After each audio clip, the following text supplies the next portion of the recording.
thanks for stopping by. And if you haven't stopped here before, my name is Cheryl Pope, and today what I am going to go over is steps to owning a home.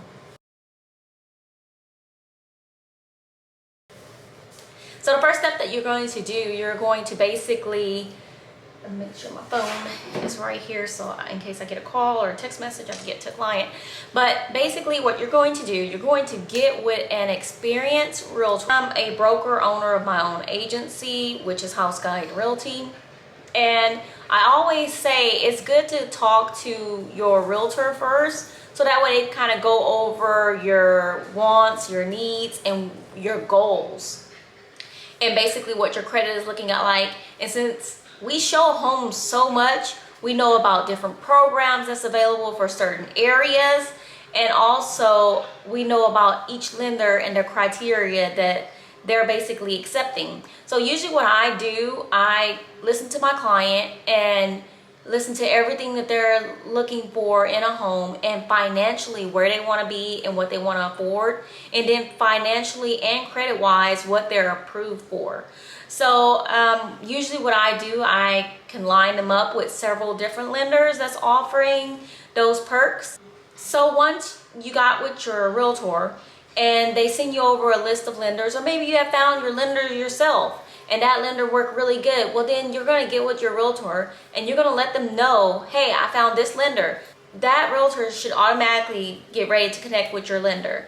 Usually what I do when a client call me and they already have a lender, I'm like, great. I'm like, so everything, like they're happy with the person, and that's really good because everybody's working together. So what I do, I pick up the phone and I call the lender and I'm like, hey, I'm Cheryl Castillo Pope and I'm with House Guide Realty. I'm the broker here, and I have a client and my client name is blah, blah, blah.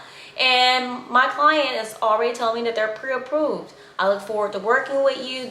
And also if my client have a question, then I, get that relayed as well. So that way my client understands as well. I like to make sure that they're on track with the lender, making sure they're getting documents in and everything is smooth breeze all the way to closing. Because sometimes lenders can be pretty busy with a lot of files, just like a realtor.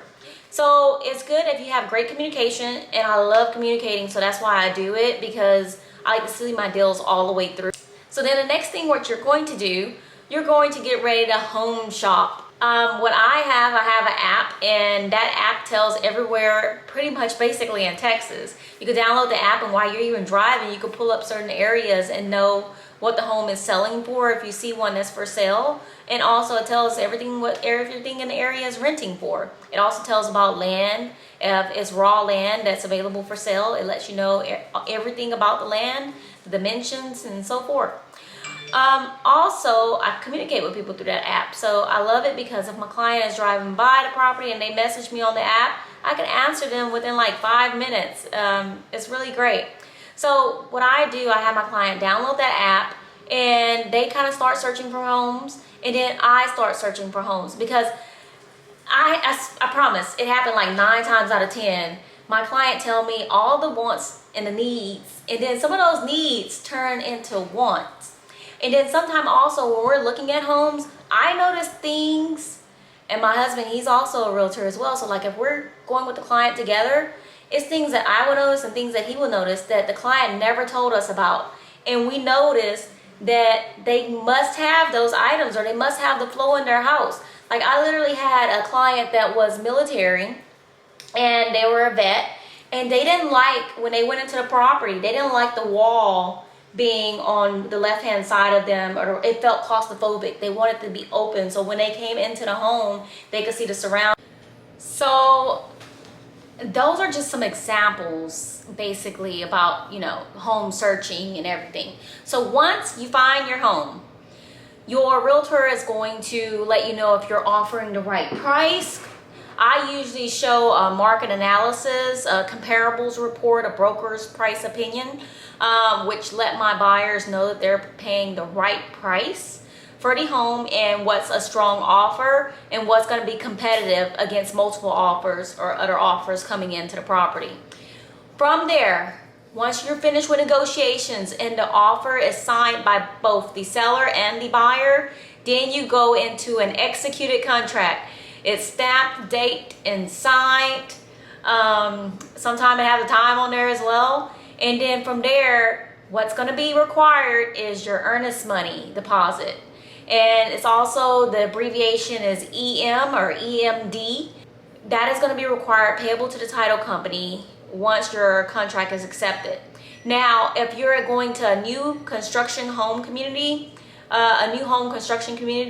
then that earnest money deposit is usually always due right when you're making your offer on the property, because that let them know that you're serious about that offer and you want that lot and that build, and you're not going to be competing against anyone because you're the only contract that's offering on that project. And also, you may have negotiated an option period where you could back out of the contract for any reason for a certain amount of days. Usually here in Houston, Texas, and some of the surrounding areas, we usually see roughly $25 per day, and the dates of the option period are usually 5 to 10 days. Once you turn that in, that is made payable to the seller majority of the time. Once you have your option money and earnest money turned in, both of those items are credited towards your amount at closing. It's holding down the property for good faith, the earnest money is, and that money is credited towards your closing. Now, if you were to back out, you would lose the option money, but you would get your earnest money back. And that's between that option period time frame. I'm usually always telling my clients, hey, your option period is about to end. Your option period is about to end in this amount of days. Have you gotten your inspection done? This is the time that you will get your inspection done. And if you find anything that's just not doable, then you would have your realtor go back to the seller and negotiate on those items that you want repaired or either compensated for. I usually try to narrow down to pick out the large items that's like health and safety concern, because there are a lot of items that will come on your inspection report that are not like really big items, things that you could actually do yourself. But even with a new property, there are things that come up in the inspection report. Your countdown days begin.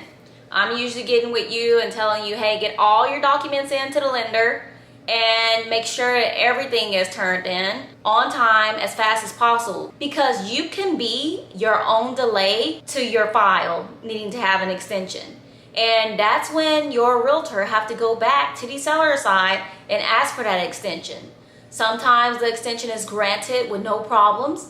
Sometimes additional earnest money is asked for.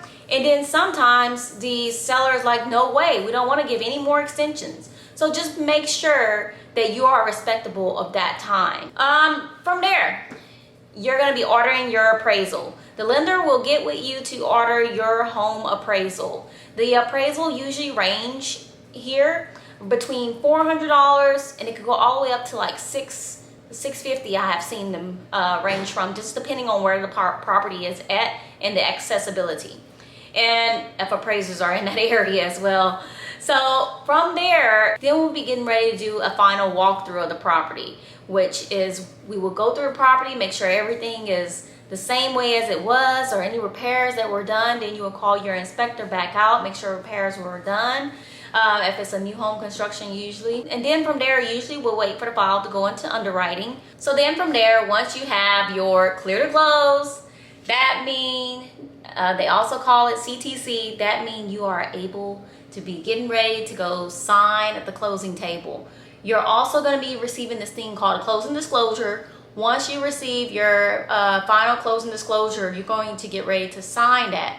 Within 3 days from signing the closing disclosure, you're able to go to title and sign and get your keys. I attend all my closings unless it's during this plague time and I have to be outside of title or I'm on FaceTime with you. So that's basically the steps to home buying and owning your home. It's very simple and easy. I'm gonna add a bonus. These are 3 things that I have been asked when people buy a home. The first one is, Cheryl, I've been approved for $300,000. If I were to buy a home for $280,000, can I keep that additional $20,000? The answer is no. Whatever the bank approve you for, and whatever your contract price is for that home, and long as the home appraised for that value, that is the purchase price. That's all the bank is going to lend on after you pay your down payment, of course. So if you have a 3.5 or 3% or 20% down payment, the remaining is what the lender is going to give you on the loan. They're only going to pay that face value. So then the next thing that I always have clients ask is, next thing that I usually have buyers ask me is, when is closing day? When do I get my keys in my hand once I find that home? Well, closing day will usually be between 28 days, and it could be up to 45 days, just depending if you're getting down payment programs.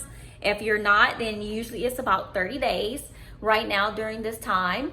And usually it's really fast. I mean, it goes by really quick. So I always say, don't go buy anything. Don't go buying any furniture, running your credit. Just pay your bills as usual. Pay everything down. Don't be late on anything at all. And just relax and get all your paperwork in, and you'll be going closing in no time. So your closing time is usually 28 days to 30 days that you'll have your keys in your hand from the day your contract is accepted. And that being said, as long as you get all your documents in that when they're supposed to be turned in, at least on time. Don't take a few days to get those documents in. Get them in as soon as possible, especially if they're being asked for. And also another thing, you're getting asked for a lot of documents to show proof. So don't get overwhelmed when turning in documents. Usually I'm always there to help too if you have any questions. I give a lot of advice on why those documents are needed. The next thing I'm usually asked is, hey Cheryl, I'm a first-time home buyer. Can I get a first-time home buyer program?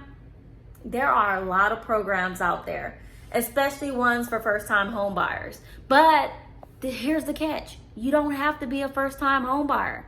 You're usually considered a first-time home buyer if you didn't sold your home and you're purchasing again. Congratulations, you're a first-time home buyer again. So a lot of people are considered first-time home buyers, especially if you haven't purchased within the last 3 years, because so much change. And right now it's 2020 and we're about to go into 2021. So we're gonna see a lot more changes.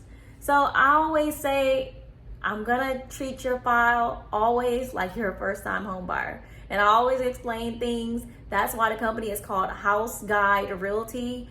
And that's why I explain stuff, because I guide you through the process and I make sure that you understand everything and you're able to relay all this to your friends and family and make sure that they know how to buy.